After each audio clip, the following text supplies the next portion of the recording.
মানবতাবিরোধী অপরাধে একদিনে শুরু হলো ১৪ দলের ২ নেতার বিচার। সকালে ট্রাইব্যুনালে জাসদ সভাপতি ইনু নিজেকে নির্দোষ দাবি করেন, তবে তা খারিজ করে দিয়ে তার বিরুদ্ধে ৮টি অভিযোগ গঠন হয়েছে।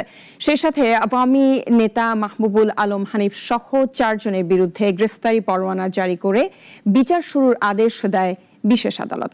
অলিল রানের রিপোর্ট।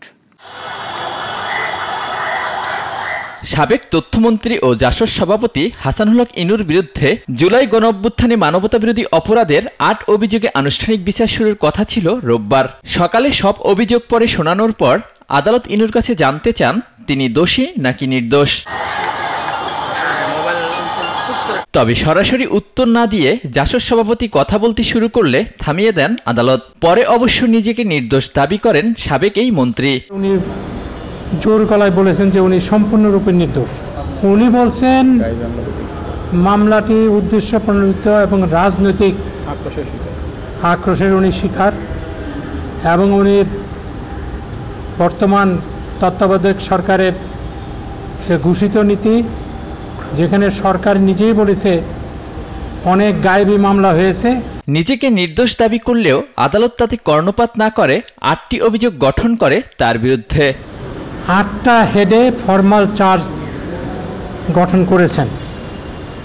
ফর্মাল চার্জ গঠন করে আগামী ৩০ তারিখ দিন ধার্য করেছেন মামলার পরবর্তী কার্যক্রমের জন্য। এদিকে কুষ্টিয়ায় জুলাই আন্দোলন চলাকালে ৬ জনকে হত্যায় আওয়ামী লীগ নেতা মাহবুবুল আলম হানিফ সহ ৪ জনের বিরুদ্ধে অভিযোগ গঠন করে বিচার শুরুর আদেশ দেন ট্রাইব্যুনাল ২। কুষ্টিয়া শহরে ৫ই আগস্টে ৬ জন ব্যক্তিকে তার পরামর্শ নির্দেশে সেখানকার পুলিশ এবং প্রশাসন, আওয়ামী লীগ, যুবলীগ, ছাত্রলীগ ১৪ দলীয় জোট মিলিয়ে এই ৫ জন ছাত্র জনতাকে হত্যা করা, এই সব মিলিয়ে ৮টি অভিযোগ তার বিরুদ্ধে গঠন করা হয়েছে।